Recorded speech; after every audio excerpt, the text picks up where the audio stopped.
नमस्कार, आप देख रहे हैं डीडी न्यूज। मैं हूं आज की गुलाटी गुम्बर। आगे बढ़ने से पहले एक नजर सुर्खियों की तरफ।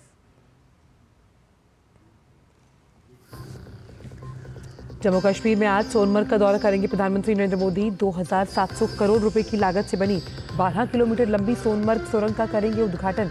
जनसमूह को भी करेंगे संबोधित।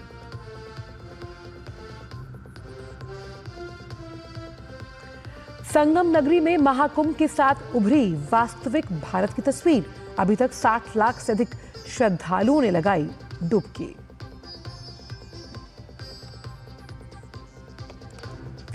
जोगी मामले में उपराज्यपाल के बयान के बाद बीजेपी ने कहा माफी मांगे केजरीवाल। तो वहीं आतिशी समेत कई प्रत्याशी आज नामांकन भरने की तैयारी में। राहुल गांधी भी करेंगे प्रचार अभियान में करी एंट्री।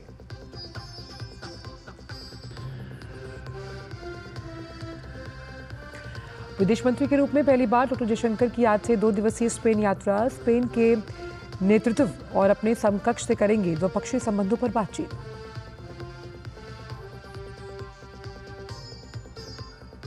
कैलिफोर्निया में आग का तांडव जारी। अब तक 24 की मौत, 1 लाख लोगों को निकाला गया। 7 राज्यों ने मदद के लिए भेजे अग्निशमन दल।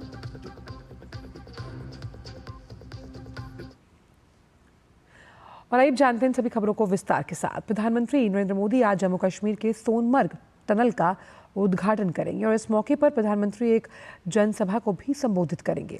साथ ही टनल के निर्माण में शामिल श्रमिकों से भी मुलाकात का कार्यक्रम है। सोनमर्ग सुरंग लेह के रास्ते से श्रीनगर और सोनमर्ग के बीच हर मौसम में संपर्क प्रदान करेगी, जो भी सर्दियों के मौसम में अवरुद्ध हो जाता है। देखिए इस रिपोर्ट के जरिए। सोनमर्ग की बर्फीली घाटी में विकास। प्रधानमंत्री करेंगे सोनमर्ग टनल का उद्घाटन। जम्मू कश्मीर वासियों में खुशी की लहर। प्रधानमंत्री सोनमर्ग में जेड मोड़ सुरंग का उद्घाटन करेंगे।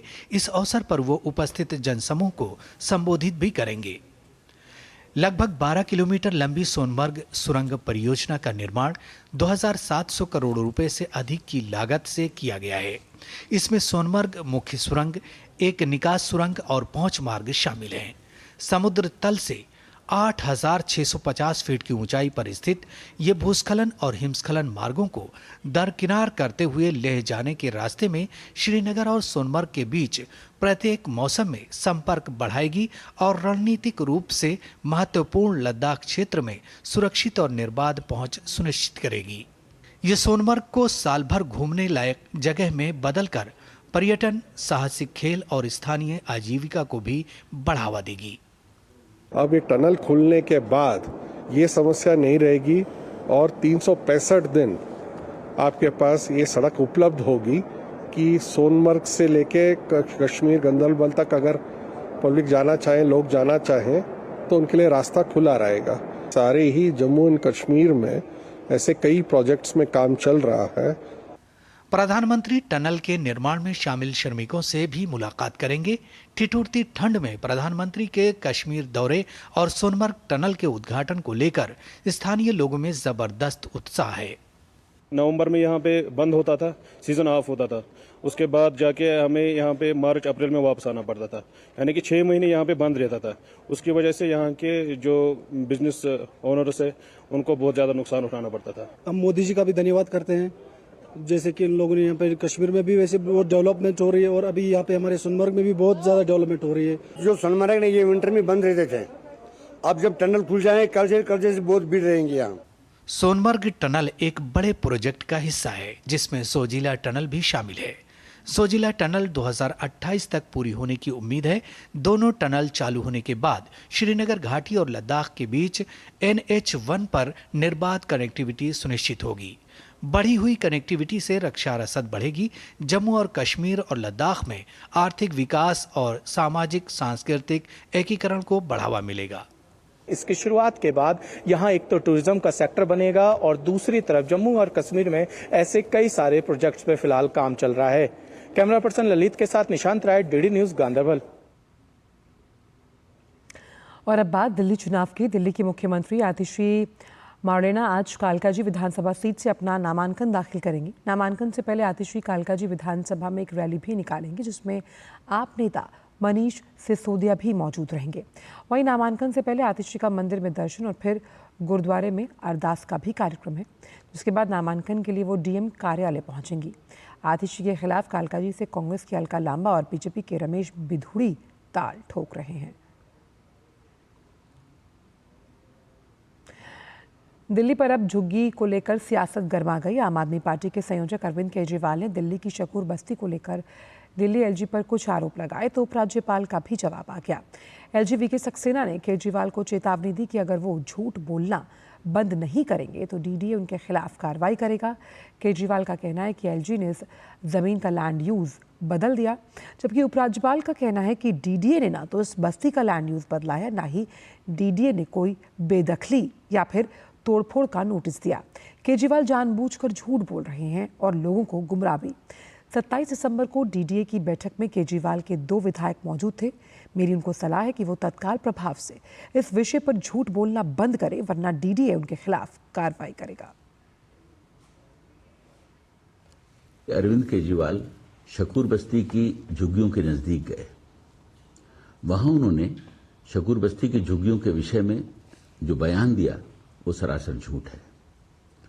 उन्होंने 27 दिसंबर की डीडीए की बैठक का हवाला देते हुए कहा कि एलजी ने इस जमीन का लैंड यूज चेंज कर दिया है। डीडीए ने ना तो इस बस्ती का लैंड यूज चेंज किया है और ना ही डीडीए ने कोई इविक्शन अथवा डिमोलिशन नोटिस दिया है। श्री केजरीवाल जानबूझकर कोरा झूठ बोल रहे हैं और लोगों को गुमराह कर रहे हैं। उपराज्यपाल के इस बयान के बाद बीजेपी ने एक बार फिर केजरीवाल पर हमला बोल दिया और दिल्ली की जनता से माफी मांगते हुए कहा है। हरीश खुराना ने अरविंद केजरीवाल के लिए कहा कि वो चुनाव हार रहे हैं, इसलिए वो लोगों को भ्रमित करने के लिए हर तरह के झूठ बोल रहे हैं। दिल्ली का वो चुनाव हार रहे हैं और इनको नजर आ रहा है। इस हार की बौखलाहट में लोगों को बरगलाने के लिए वो तरह तरह के झूठ बोल रहे हैं। कल एलजी साहब ने क्लैरिफाई करा कि ऐसी कोई मीटिंग नहीं हुई है। ये खुद को उनको अरविंद केजरीवाल जी के मुंह पे एक तमाचा कह लीजिए या एक्सपोज करना कह लीजिए, उनको एक्सपोज हो गए। अरविंद केजरीवाल को माफी मांगनी चाहिए लोगों से कि झूठ बोल रहे हो। इस प्रकार की कोई मीटिंग नहीं हुई, कुछ नहीं हुआ। लोगों को डरा क्यों रहे हैं? सिर्फ और सिर्फ वोटों के लिए, ताकि लोग बीजेपी से डरकर वोट करें। तो अरविंद केजरीवाल ने आखिर कल शकूर बस्ती में क्या कहा था, वो भी आपको सुनवाते हैं। 10 महीने हुए थे मुझे मुख्यमंत्री बने हुए। रात को 2 बजे मैं अपने सारे अफसरों को जगा के उनके घर से झुग्गी के अंदर आया था यहाँ पे, और इनकी झुग्गी बचाई थी मैंने। झुग्गियां टूटने नहीं दी थी। गलत तो नहीं कह रहा? मैंने झुग्गी टूटने नहीं दी थी। 10 साल आज ये बेचारे यहाँ पे हैं, यहाँ रह रहे हैं, क्योंकि केजरीवाल मुख्यमंत्री बन गया था। केजरीवाल ने आके इनकी झुग्गी बताई थी, झुग्गी टूटने नहीं दी थी इन लोगों की। वहीं दिल्ली चुनाव को लेकर भारतीय जनता पार्टी और आम आदमी पार्टी के बीच पोस्टर वॉर जारी है। आज फिर दोनों दलों ने एक दूसरे के खिलाफ पोस्टर जारी किए। भारतीय जनता पार्टी ने केजरीवाल पर हमला करते हुए पूर्वांचलियों से नफरत की आग लिखा पोस्टर जारी किया। पोस्टर में भाजपा ने केजरीवाल पर पूर्वांचलियों के खिलाफ किए गए कामों को गिनाया। पोस्टर में केजरीवाल को पूर्वांचलियों को फर्जी वोटर बताने वाली बात कही। वहीं कोरोना के समय दिल्ली से भागने, पूर्वांचलियों की आस्था का अपमान करने जैसे आरोप लगाते हुए केजरीवाल पर पूर्वांचलियों का बार बार अपमान करने की भी बात कही है।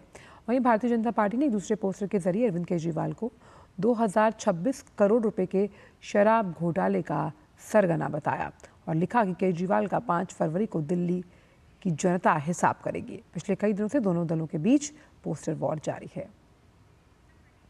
आम आदमी पार्टी ने केजरीवाल का फतेह लिखा पोस्टर जारी किया है। पोस्टर में 8 फरवरी का जिक्र किया गया और इस दिन दिल्ली चुनाव के परिणाम आने हैं। वहीं दूसरे पोस्टर में आम आदमी पार्टी ने रमेश भिधूड़ी पर हमला बोला है। आप लगातार रमेश भिधूड़ी के खिलाफ पोस्टर जारी कर रही है। आज पोस्टर जारी कर गालिबाज पार्टी का सीएम चेहरा कहा है।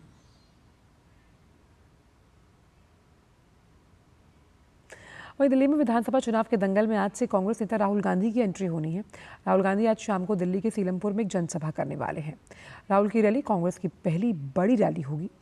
इसके जरिए कांग्रेस की कोशिश उत्तर पूर्वी दिल्ली में दलित, मुस्लिम, कामगार और पूर्विया मतदाताओं की बसी बड़ी आबादी को साधने की है। वहीं नई दिल्ली विधानसभा से कांग्रेस के उम्मीदवार संदीप दीक्षित भी आज डोर टू डोर कैंपेन करने वाले हैं। पार्टी के केंद्रीय नेतृत्व के चुनावी अभियान से पहले कांग्रेस पार्टी सोशल मीडिया के जरिए चुनावी माहौल बनाने पर जुट गई है। दिल्ली चुनाव में अभी तक केवल दिल्ली कांग्रेस ही आम आदमी पार्टी और अरविंद केजरीवाल पर हमलावर थी, जबकि केंद्रीय कांग्रेस और राष्ट्रीय कांग्रेस के एक्स हैंडल से दूरी बनाए रखी गई। लेकिन अब दोनों तरफ से खुलकर बैटिंग शुरू हुई है। कांग्रेस ने सोशल मीडिया प्लेटफॉर्म एक्स पर एक वीडियो पोस्ट किया जिसमें वो दिल्ली के पूर्व सीएम अरविंद केजरीवाल को झूठा बता रही है। भाजपा नेता शहजाद पूनावाला ने एक बार फिर इंडी गठबंधन पर निशाना साधा। उन्होंने कहा कि इंडी गठबंधन एक परिस्थिति पर आधारित गठबंधन था। साथ ही पूनावाला ने कहा कि जैसे गठबंधन के साथी कांग्रेस से किनारा कर रहे हैं, वैसे ही जनता भी किनारा कर लेगी।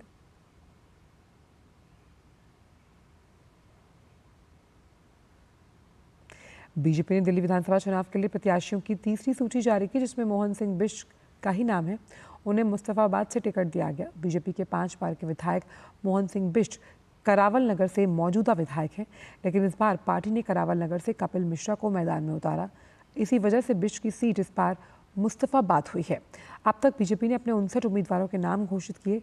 क्योंकि 17 जनवरी को नामांकन भरने का समय है, इसीलिए जल्द से जल्द पार्टी अपने बाकी 11 उम्मीदवारों के नामों की घोषणा करेगी।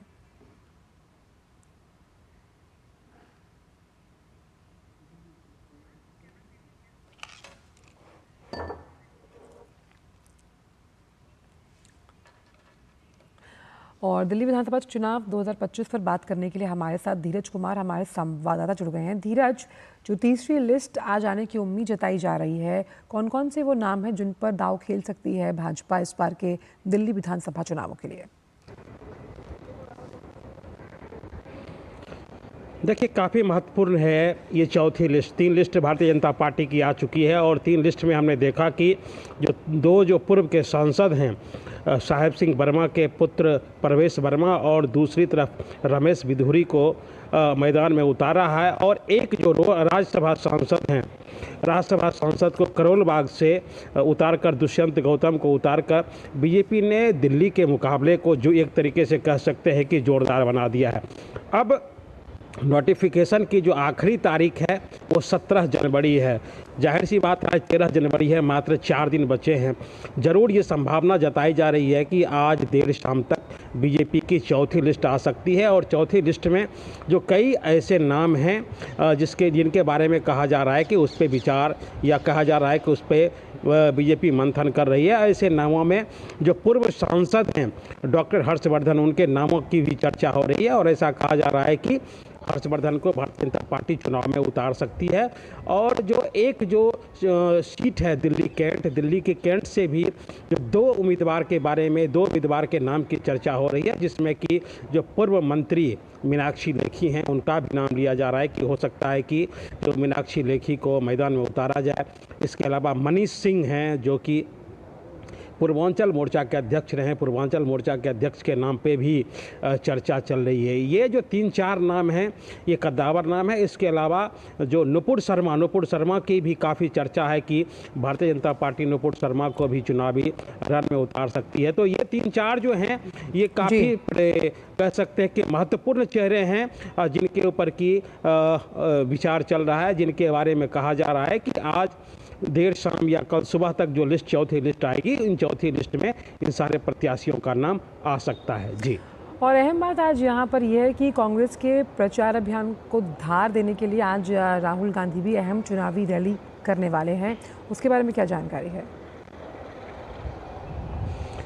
देखिए, एक तरीके से हम कह सकते हैं कि आज ये पहली रैली होगी कांग्रेस की जो कि सीलमपुर में आयोजित हो रही है। और शाम के 7 बजे जो नेता प्रतिपक्ष हैं राहुल गांधी, वो चुनावी मैदान में एक तरीके से उतर रहे हैं। और जिस तरीके से कांग्रेस की तरफ से दिल्ली के चुनाव को त्रिकोणीय बनाने की जो एक तरीके से कह सकते हैं कि जिन्होंने त्रिकोणीय बनाया है, और क्योंकि कांग्रेस ने भी इस बार जो प्रत्याशी उतारे हैं, हालांकि उनके भी जो प्रत्याशी हैं 12 प्रत्याशियों का नाम आना अभी बाकी है, लेकिन अभी तक के उनके भी जो प्रत्याशी हैं वो प्रत्याशी चुनावी समर में एक तरीके से जो पार्टी की नैया को या कह सकते हैं कि जो विधानसभा चुनाव में जो दिल्ली में जो कांग्रेस का जो वोट बैंक खिसक गया था, उस वोट बैंक को पाने की जुगत में इस बार जरूर लगे हुए हैं। अगर पिछले विधानसभा विधानसभा की ही बात कर लें तो पिछली साल 2025 में जो विधानसभा चुनाव हुए थे, उस विधानसभा चुनाव में कांग्रेस ने 66 सीटों पर अपने प्रत्याशी उतारे थे और उन 66 सीटों में से 63 जो प्रत्याशी थे उनकी जमानत जब्त हो गई थी।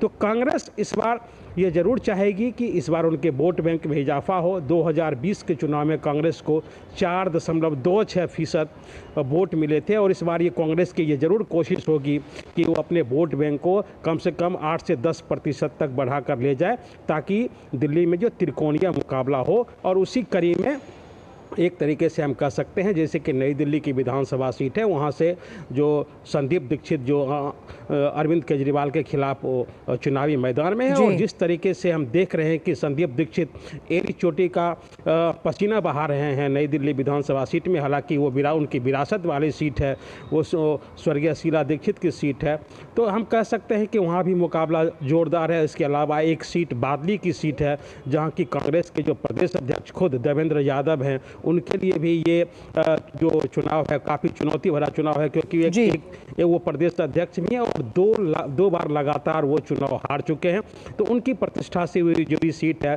तीसरी हम कह सकते हैं एक और सीट पटपरगंज की है, जहाँ पे कांग्रेस जो अनिल जो चौधरी हैं, जो कि पूर्व विधायक है पटपरगंज के, उनके नाम पे एक तरीके से जो पार्टी जिस तरीके से चुनाव में मजबूत एक तरह से मजबूती के साथ चुनावी समर में उतरी है, तो जो ये जरूर कहा जा सकता है कि मामला दिल्ली का जो मामला है वो त्रिकोणीय हो सकता है। देखिए, दिल्ली का जब मामला त्रिकोणीय होता है तो इससे कई पार्टी को, कई लोगों को उसके फायदे दिख रहे हैं। और जो सबसे महत्वपूर्ण बात है, जो कांग्रेस की बात है, कांग्रेस बार बार दिल्ली में ये कह रही है, खास करके दिल्ली कांग्रेस के जो नेता हैं वो जरूर इस बात पर जोर रहे हैं कि उन्होंने आम आदमी पार्टी के साथ गठबंधन करके बिल्कुल और साफ तौर पर धीरज, तो दिल्ली के दंगल का सरताज कौन होगा, इसका फैसला सिर्फ और सिर्फ जनता जनार्दन को करना है। बहुत बहुत शुक्रिया धीरज इन तमाम अपडेट्स को हमसे साझा करने के लिए। और फिलहाल खबरों में वक्त छोटे से ब्रेक का है, आप देखते रहिए DD न्यूज़। अज सारे मोहल्ले हाजी, खुशियों दी तुम्बी बाजी, हर स्वाद दिले चटकारे, नचदे ने सारे बाजी। लोड़ी दी बधाइयां, अज मिलके जश्न मनावांगे, लोड़ी दियां लख लख बधाइयां। हो असली मसाले सच सच, MDH। जब धरती चीर कर निकलता है लोहे का पत्थर और मिलता है मोंगिया के जोश से, फिर तपता है, पिघलता है और बनता है फौलाद। अब होता है सरिया सारी खूबियों के साथ। मोंगिया स्टील, मजबूत देश का मजबूत सरिया।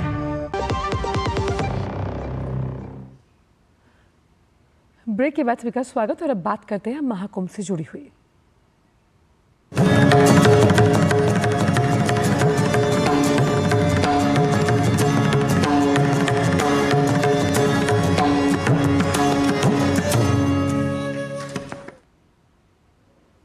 तो प्रयागराज में आज पौष पूर्णिमा के पवित्र स्नान के साथ महाकुंभ का शुभारंभ हुआ। वैसे तो भारतीय संस्कृति, अध्यात्म और आस्था का प्रतीक जो ये मेला है वो हर 12 वर्ष पर आयोजित होता है, लेकिन इस बार का महाकुंभ इसलिए भी बहुत खास है क्योंकि ये 144 साल बाद ग्रहों के दुर्लभ संयोग को बना रहा है। इस बार सूर्य, चंद्रमा, शनि और बृहस्पति के ग्रहों की शुभ स्थिति बन रही है। कहा जा रहा है कि ये शुभ संयोग समुद्र मंथन के दौरान बना था। इसके साथ ही महाकुंभ पर पूर्णिमा, रवि योग, भद्रवास योग का निर्माण भी रहेगा। आज से 1 महीने के कल्पवास की शुरुआत भी हो गई है। तो एक तरफ जहां लाखों श्रद्धालु पवित्र संगम में डुबकी लगा रहे हैं, तो वहीं बड़ी संख्या में लोग संगम किनारे कल्पवास की प्राचीन परंपरा का भी पालन कर रहे हैं।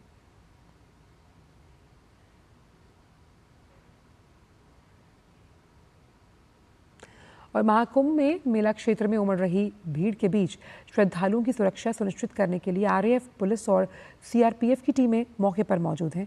श्रद्धालुओं की सुरक्षा सुनिश्चित करने के लिए सुरक्षाकर्मी लगातार नाव से गश्त कर रहे हैं। NDRF ने भी मोर्चा संभाल रखा है। आपको बताएं कि ऐतिहासिक शहर प्रयागराज में महाकुंभ 2025 के दौरान करीब 40 करोड़ से अधिक लोगों के आने का अनुमान है।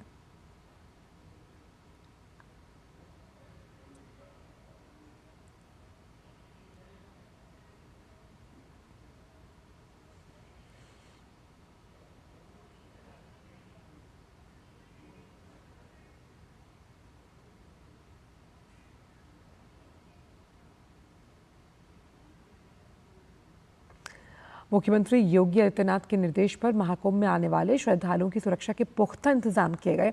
इसी के तहत प्रयागराज के चारों तरफ अभेद सुरक्षा का चक्रव्यूह बनाया गया। उत्तर प्रदेश के डीजीपी प्रशांत कुमार ने कहा कि प्रयागराज से जुड़े सभी मार्गों पर कड़ी सुरक्षा की गई है। अचूक सुरक्षा प्रबंध सुनिश्चित हो, इसके लिए कुल 1026 पुलिस कर्मियों की तैनाती भी की गई।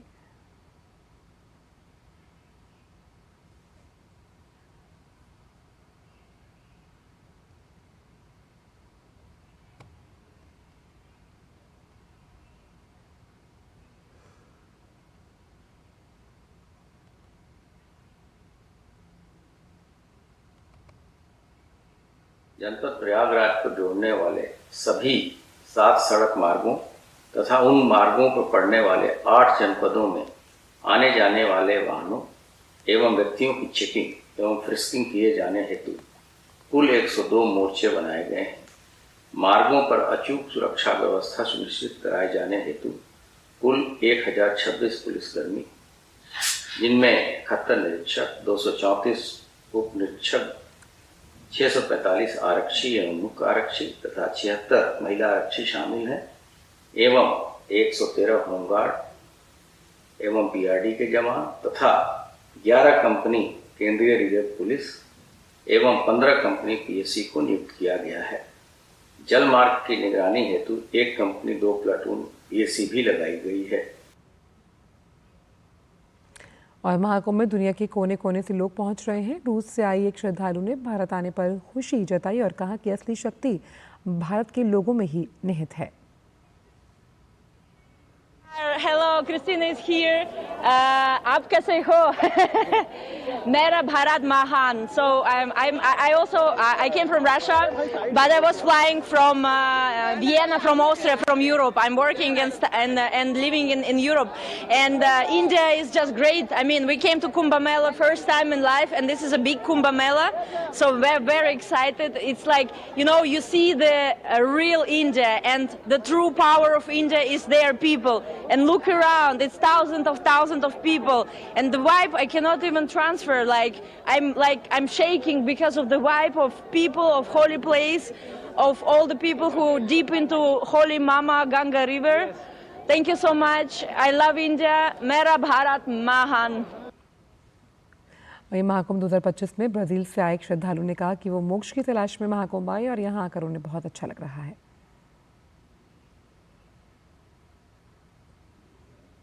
I come from to go Kumbh Mela. I practice yoga, and I search for moksha. India is a spiritual heart of the world, so I'm very happy. First time in India, I go Varanasi, then I come here. The water is cold, but the heart is warm. Jai Shri Ram. Prayagraj में लाखों की संख्या में श्रद्धालु आज त्रिवेणी संगम में डुबकी लगाने पहुंच रहे हैं। श्रद्धालुओं को घाट पर पूजा अर्चना कर पौष पूर्णिमा का पहले स्नान का सुख प्राप्त हुआ है। प्रयागराज से आए भक्तों ने महाकुंभ में की गई व्यवस्थाओं को लेकर प्रधानमंत्री और सीएम योगी का आभार जताया और महाकुंभ को लेकर अपने अनुभवों को भी साझा किया। यह तीर्थराज प्रयाग जो त्रिवेणी संगम है अष्टचक्राकार है।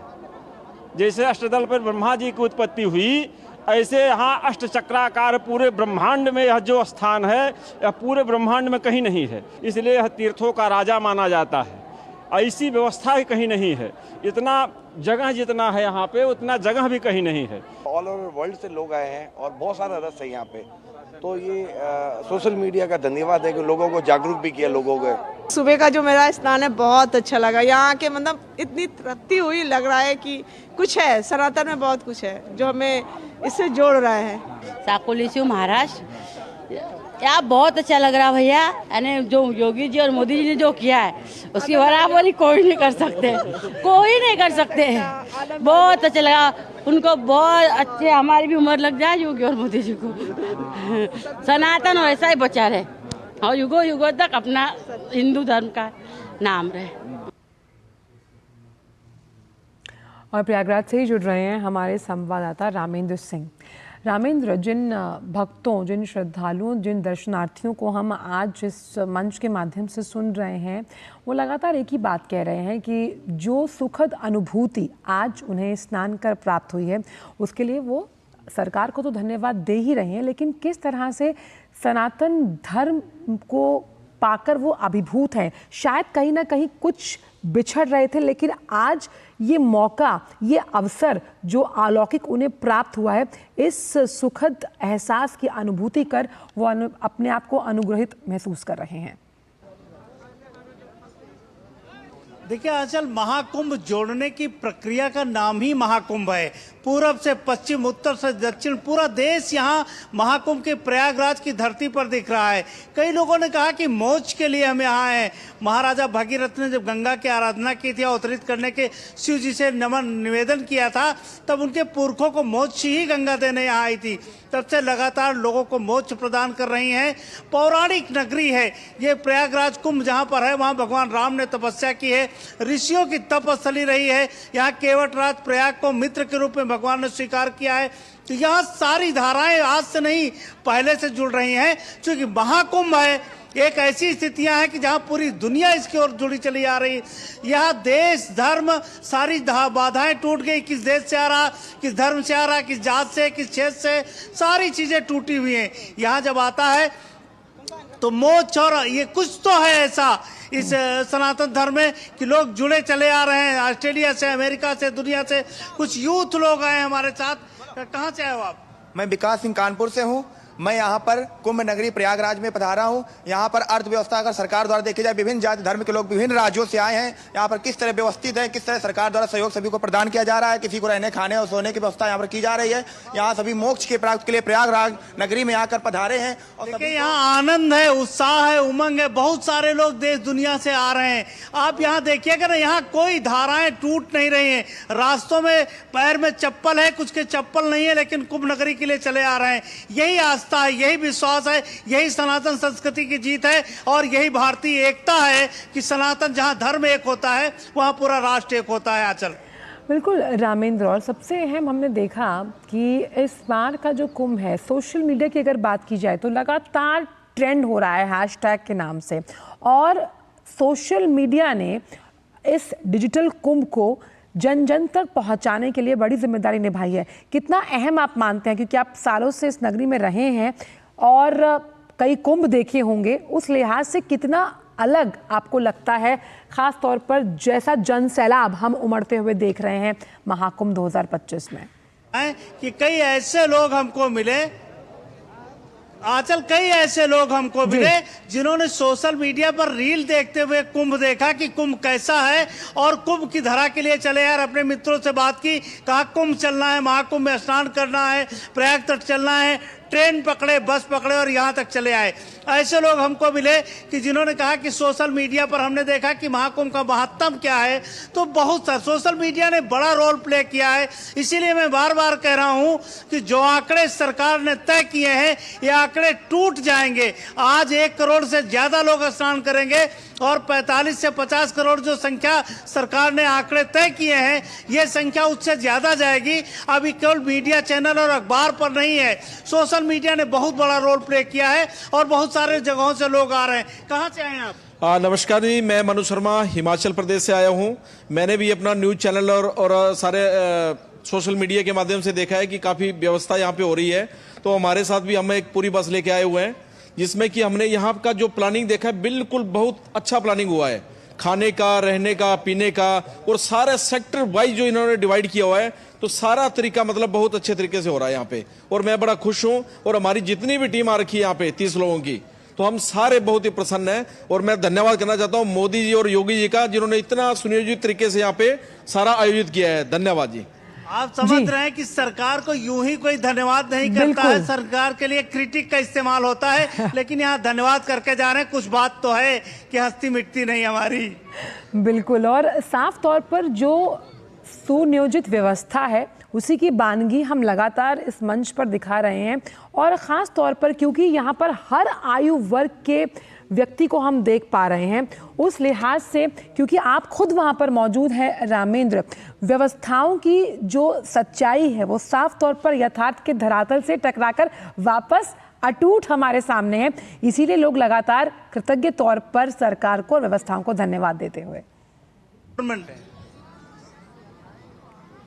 देखिए, स्टेट गवर्नमेंट और केंद्र सरकार दोनों ने इस तरह की व्यवस्था की है और धन खर्च किया है। और योगी जी ने कहा कि जो हम पैसा खर्च कर रहे हैं ये पैसा सरकार को वापस मिल जाएगा। जहां 40 से 50 करोड़ लोग आएंगे वो बहुत सारी खर्च करेंगे, व्यवसाय बढ़ेगा। और ये अगर स्पिरिचुअल टूरिज्म, जो आध्यात्मिक टूरिज्म है, ये बढ़ा तो उत्तर प्रदेश इससे बहुत लाभान्वित होगा। तो ये जो लोग आ रहे हैं ये अध्यात्म के तहत आ रहे हैं, हमारे राम में, हमारे कृष्ण में, हमारे शिव में, हमारी माँ भगवती में, माँ गंगा में, प्रयागराज में इतनी आस्था है लोगों की कि खींचे चले आते हैं। उनको ये नहीं पता होता है किस ट्रेन से जाना, किस बस से जाना, चप्पल है पैर में नहीं है, ठंडी की साधन है नहीं है, लेकिन चले आए यहाँ तक। यही आस्था का जो सैलाब है, ये संस्कृति का सैलाब है जो सनातन को जोड़ता है किस तरह, ये दिखाता है। तो महाकुंभ के तट पर आज यही आपको चारों तरफ नजारे यही दिखेंगे, केवल भीड़ है, केवल लोग हैं। और ये जन कुंभ है, यहाँ कोई वीआईपी का किसी को निमंत्रण नहीं दिया गया है, लोग स्वतः आ रहे हैं। ये जन कुंभ है, आस्था का कुंभ है, सनातन का कुंभ है। आंचल बिल्कुल। और रामेंद्र, जिस तरह से मुख्यमंत्री योगी आदित्यनाथ ने भी कहा था कि भारत की जीवटता, भारत की नैसर्गिक जो एक सौंदर्य है, उसको जानने का एक बहुत बड़ा अवसर है महाकुंभ 2025। बिल्कुल, अगर आपको सनातन को समझना है, महाकुंभ को समझना है, तो आपको आना पड़ेगा। दुनिया के लोग यहाँ शोध कर रहे हैं कि नदियों की पवित्रता में, नदी के स्नान में ऐसा क्या है कि करोड़ों लोग चले आ रहे हैं। तो ये शोध चल रहा है। क्या खगोलीय स्थितियां हैं, उन परिस्थितियों में जो ग्रहों की स्थिति है उनमें किस तरीके की परिस्थितियां क्रिएट होती हैं महाकुंभ में, उस पर शोध चल रहा है। तो दुनिया हमारे सनातन पर शोध कर रही है। जिन्होंने कहा था कि भारत का जो धर्म है वो ठीक नहीं है, उनको एक बार अपना चेहरा देखना चाहिए। जो सरकारों पर क्रिटिक कर रहे हैं कि ये कमियां रह गई हैं, उनको इनकी आवाज सुननी चाहिए। जो श्रद्धालु आ रहे हैं कि किस तरीके से कह रहे हैं कि किस तरह की एक बेहतर व्यवस्था की गई है। दुनिया को आईना दिखाने के लिए भी कुंभ है, आस्था का कुंभ है। जन सैलाब जो आया है वो पवित्रता का कुंभ है, कला का कुंभ है, साहित्य का कुंभ है, संस्कृतियों का कुंभ है। केवल नदियों के मिलन का कुंभ नहीं है ये संस्कृतियों के मिलन का भी कुंभ है, जहां दुनिया की सारी संस्कृतियां आकर जुड़ रही है, एक दूसरे से जोड़ रही है। तो ये इस कुंभ से जो आवाज जाएगी, जो सनातन की जाएगी, जो राष्ट्रीय एकता की जाएगी, उसको पूरी दुनिया सुनेगी। आंचल जी बिल्कुल, बहुत बहुत शुक्रिया रामेंद्र, इन तमाम जानकारी को हमसे साझा करने के लिए। आपसे लगातार हम अब प्रयागराज से अपडेट्स लेते रहेंगे। बहुत बहुत शुक्रिया। और वहीं वक्त एक छोटे से ब्रेक का है, ब्रेक के उस पार आकर भी जानेंगे खबरों में आगे क्या है। वक्त एक ब्रेक का। अज सारे मोहल्ले हाजी, खुशियों दी तुम्बी बाजी, हर स्वाद दिले चटकारे, नचदे ने सारे बाजी। लोड़ी दी बधाइयां, अज मिलके जश्न मनावांगे। लोड़ी दियां लख लख बधाइयां। हो असली मसाले सच सच, MDH मेरी पसंद, मेरी पसंद, मेरी पसंद, मेरी पसंद, हमारी पसंद, हम सबकी पसंद। मजबूत देश का मजबूत सरिया मोंगिया स्टील। ब्रेक के बाद सभी का स्वागत। रुक करते हैं अन्य खबरों का। उपराष्ट्रपति जगदीप धनखड़ ने देश के सभी लोगों को लोहड़ी, मकर संक्रांति, माघ बिहू और पोंगल की शुभकामनाएं दी हैं।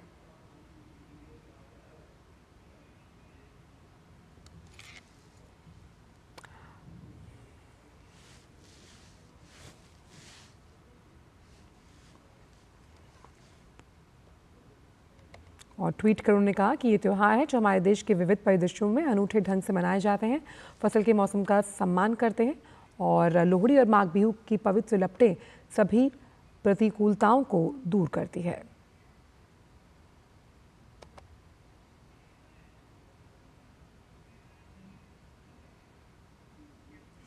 प्रधानमंत्री नरेंद्र मोदी ने प्रयागराज महाकुंभ में अनगिनत लोगों के शामिल होने और पवित्र स्नान में भाग लेने पर प्रसन्नता जताई।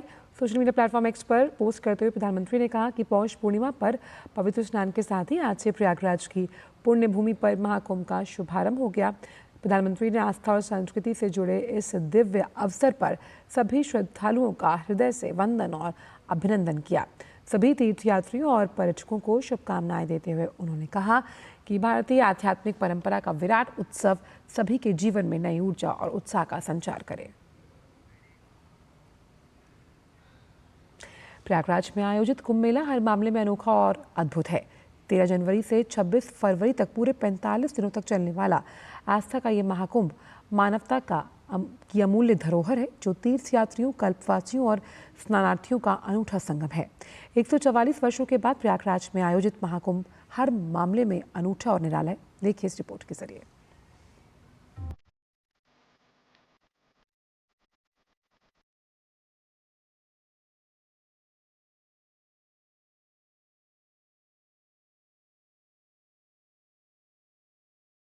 जहाँ आरती, स्नान, कल्पवास, दीपदान, त्रिवेणी संगम पर परिक्रमा के साथ भक्ति भाव में डूबे श्रद्धालुओं द्वारा भक्ति गीत, भक्ति नृत्य, आध्यात्मिक कथाओं पर विभिन्न मंचन, वेद मंत्र उच्चारण और प्रार्थनाओं का सुंदर समागम हो।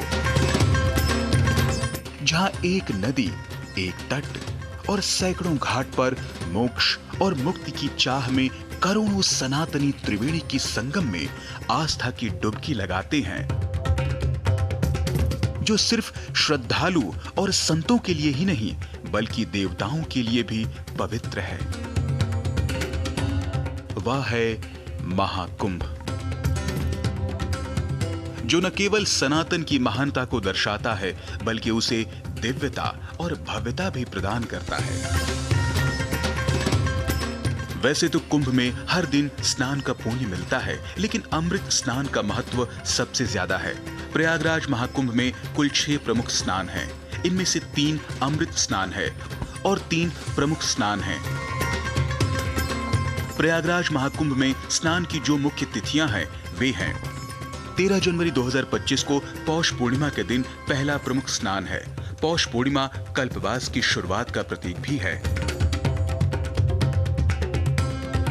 वहीं 14 जनवरी 2025 को मकर संक्रांति के दिन पहला अमृत स्नान है। यह दिन महाकुंभ मेले में दान पुण्य की शुरुआत का प्रतीक है। 29 जनवरी 2025 को मौनी अमावस्या के दिन दूसरा अमृत स्नान का आयोजन है।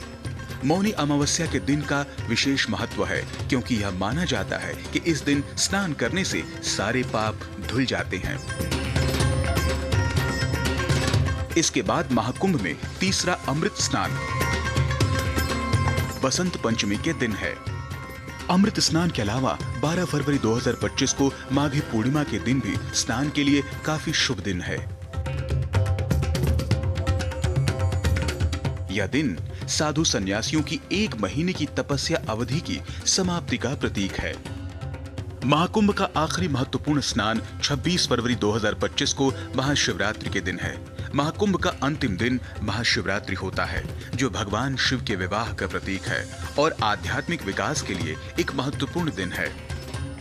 प्रयागराज में आयोजित महाकुंभ मेला पृथ्वी पर सबसे बड़ा मानव समागम है। देश और दुनिया से आए 40 करोड़ से ज्यादा श्रद्धालु प्रत्यक्ष रूप से इस पवित्र समागम के साक्षी बनेंगे। इस महाकुंभ का आयोजन इतना बड़ा है कि अंतरिक्ष यात्री अंतरिक्ष से भी श्रद्धालुओं की भीड़ को देख सकते हैं।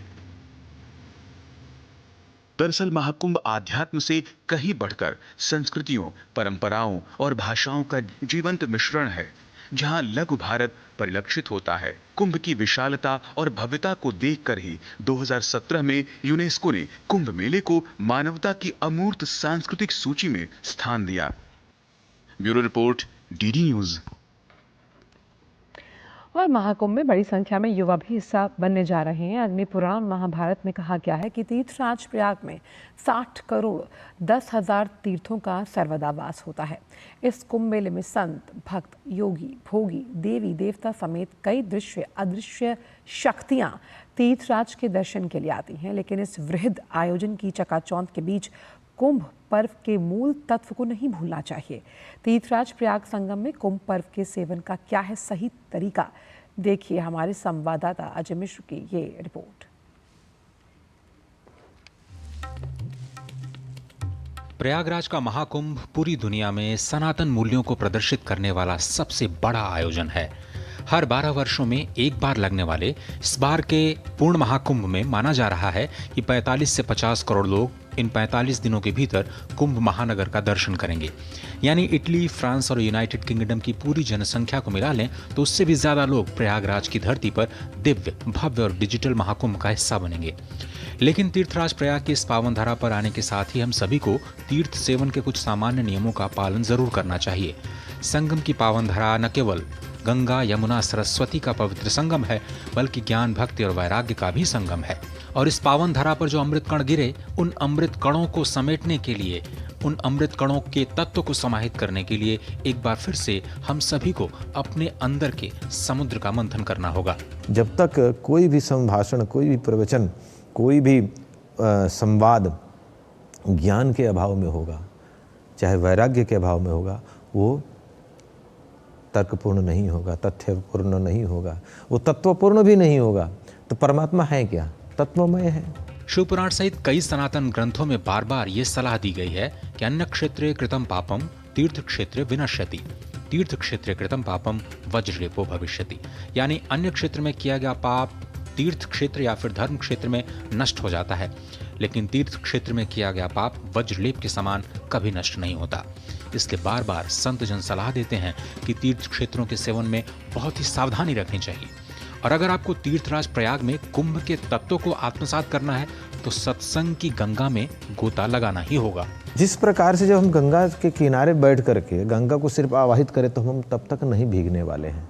तो हम निर्मल होकर के एकदम जैसे सरेंडर करते हैं गंगा जी में, एक एक कदम बढ़ाते जाते हैं, ज्यों ज्यों गंगा जल में बढ़ते जाते हैं वैसे वैसे हम भीगते जाते हैं। वैसे ही जितना संत समागम होता जाएगा, धीरे धीरे आप प्रवेश होते जाएंगे, तत्वों का ज्ञान होता जाएगा, आपकी अपनी ही चेतना जागृत हो जाएगी। तीर्थराज प्रयाग की धराधाम में जितने भी क्षण आप बिताते हैं उसके पुण्य का तो बखान नहीं किया जा सकता, लेकिन जहाँ तक संभव हो प्रयास करें कि आपके किसी भी कार्य से किसी के भी मन को ठेस न पहुंचे। जहाँ तक हो सके दीन दुखियों की मदद करने का प्रयास करें। और सबसे जरूरी ये कि आप प्रयाग आने के अपने अंतिम लक्ष्य को कतई न भूलें।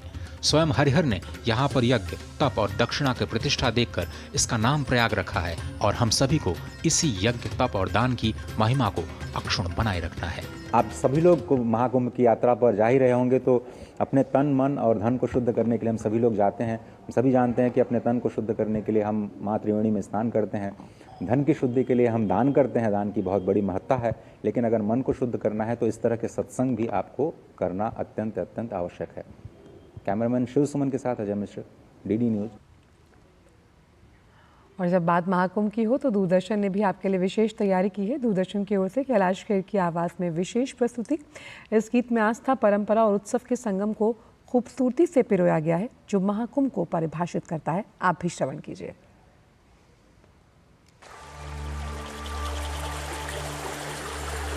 ओम नमो गंगायै विश्वरूपिणी नारायणी नमो नमः।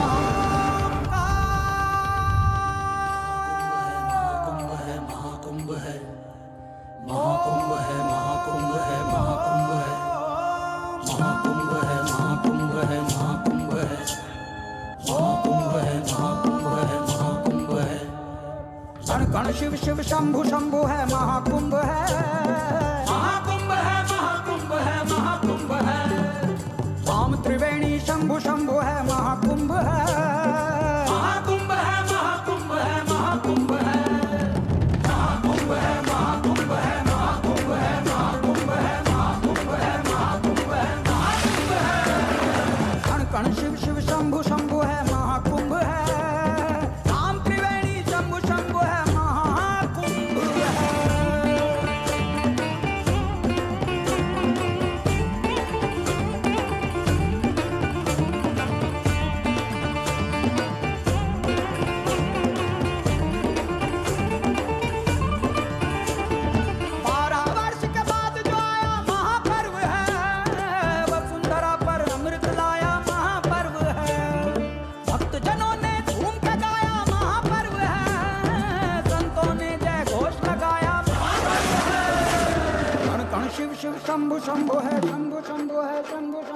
धाम त्रिवेणी शंभु शंभु है, शंभु शंभु है।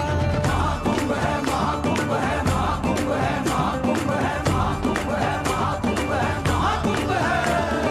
संचालित जो स्वयं ही होता ये वो यंत्र है, देवगणों का इस धरती को देव मंत्र है। चिट्ठी है ना तार है, मेला ये अपार है, पुण्य का परिणाम है, मोक्ष का ये द्वार है। शिव शिव शंभु शंभु है, शंभु शंभु है, शंभु शंभु है, शंभु शंभु है, शंभु शंभु है, शंभु शंभु है, शंभु शंभु है। महाकुंभ है, महाकुंभ है, महाकुंभ है, महाकुंभ है, महाकुंभ है, महाकुंभ है, महाकुंभ है।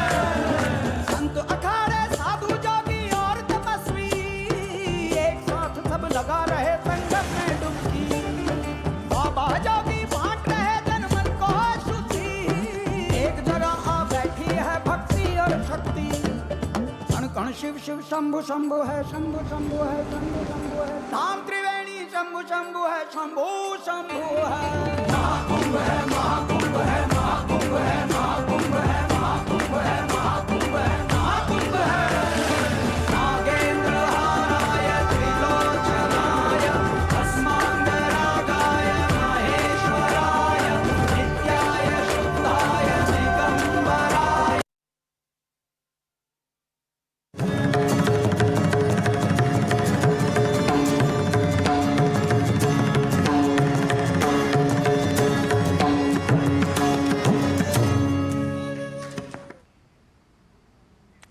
और आज पूरे देश भर में लोहड़ी का पर्व मनाया जा रहा है। इस खास अवसर पर अमृतसर में लोग अपनी छतों पर पतंग उड़ाते, नाचते और खुशियां मनाते हुए नजर आ रहे हैं।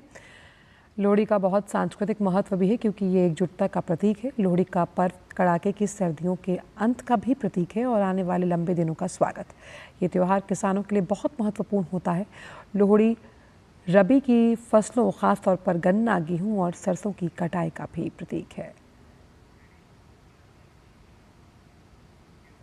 राष्ट्रपति द्रौपदी मुर्मू ने लोहड़ी, मकर संक्रांति, पोंगल और माघ बिहू के अवसर पर देशवासियों को शुभकामनाएं दी। सोशल मीडिया प्लेटफॉर्म एक्स पर उन्होंने लिखा, लोहड़ी, मकर संक्रांति, पोंगल और माघ बिहू के शुभ अवसर पर मैं देश और विदेश में रहने वाले सभी भारतीय लोगों को हार्दिक शुभकामनाएं देती हूँ।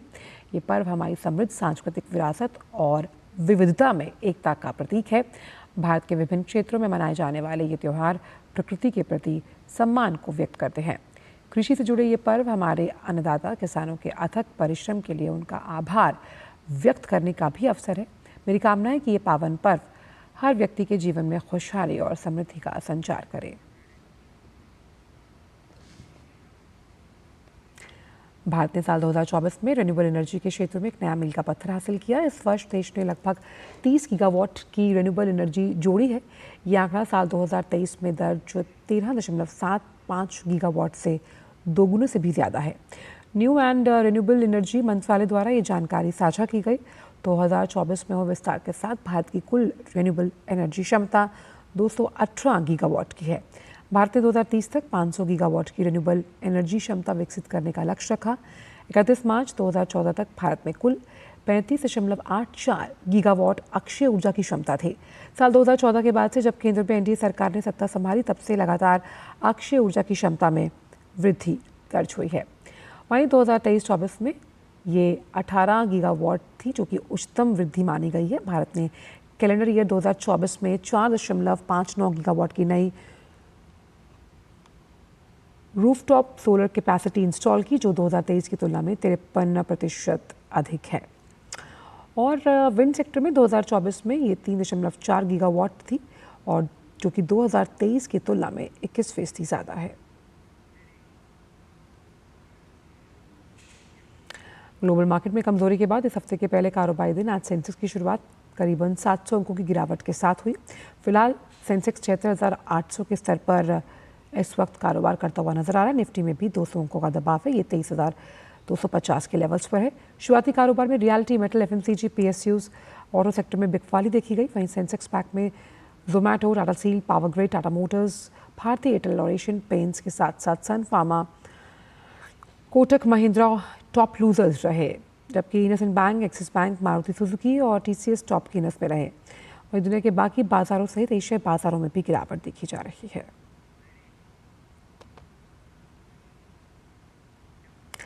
मुंबई स्थित messrs Mazagon dock ship builders limited में एक समारोह के दौरान आज प्रशिक्षण जहाज 01 यार्ड 16101 का शुभारंभ किया गया। ये जहाज तट पर बुनियादी परीक्षण और प्रशिक्षण के बाद महिला अधिकारियों सहित 70 प्रशिक्षु अधिकारियों के प्रशिक्षण में महत्वपूर्ण भूमिका निभाएगा। 7,500 समुद्री मील की सीमा वाला ये जहाज उच्च स्तरीय समुद्र प्रशिक्षण के लिए एक प्रशिक्षण पुल, एक चार्ट हाउस, समर्पित कक्षाओं जैसी विशेष सुविधाओं से सुसज्जित होगा।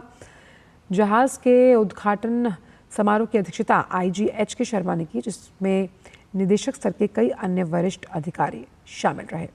भारत सरकार के आत्मनिर्भर भारत के विजन के अनुरूप इस जहाज को इंडियन IDDM श्रेणी के तहत मेसर्स MDL द्वारा स्वदेशी रूप से डिजाइन और विकसित और निर्मित किया जा रहा है।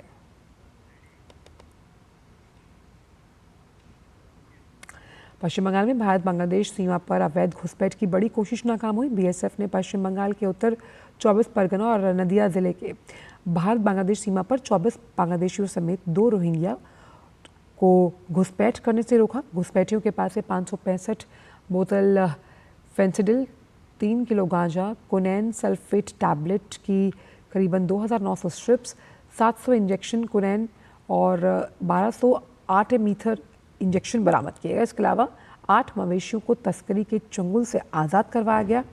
ज़्यादातर अवैध घुसपैठिए मुंबई, बेंगलुरु, हैदराबाद में हाउस कीपिंग और लेबर कार्य के लिए जाने वाले थे।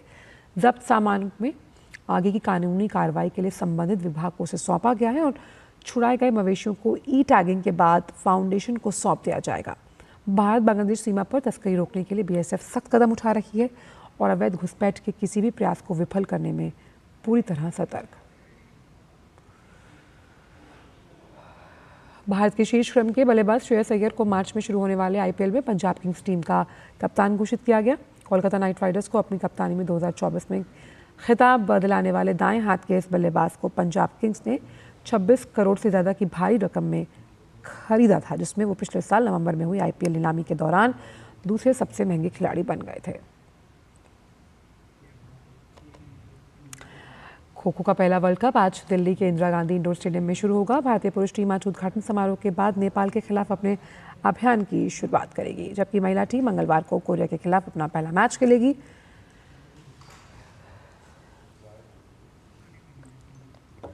वर्ल्ड कप का जो पहला मुकाबला है वो भारत और नेपाल के बीच शाम 8:30 बजे शुरू होगा। खो-खो वर्ल्ड कप में 23 देशों के कुल 39 टीमें हिस्सा लेने वाली हैं। खो-खो वर्ल्ड कप का आयोजन 13 से 19 जनवरी तक है। भारतीय पुरुष टीम ग्रुप ए में नेपाल, पेरू, ब्राजील और भूटान है, जबकि महिला टीम ग्रुप में ईरान, मलेशिया और कोरिया के साथ है। हर ग्रुप से शीर्ष 2 टीमें क्वार्टर फाइनल में पहुंचेंगी। खो-खो फेडरेशन ऑफ इंडिया ने पुरुषों और महिलाओं के लिए 15-15 खिलाड़ियों की टीम घोषित की है।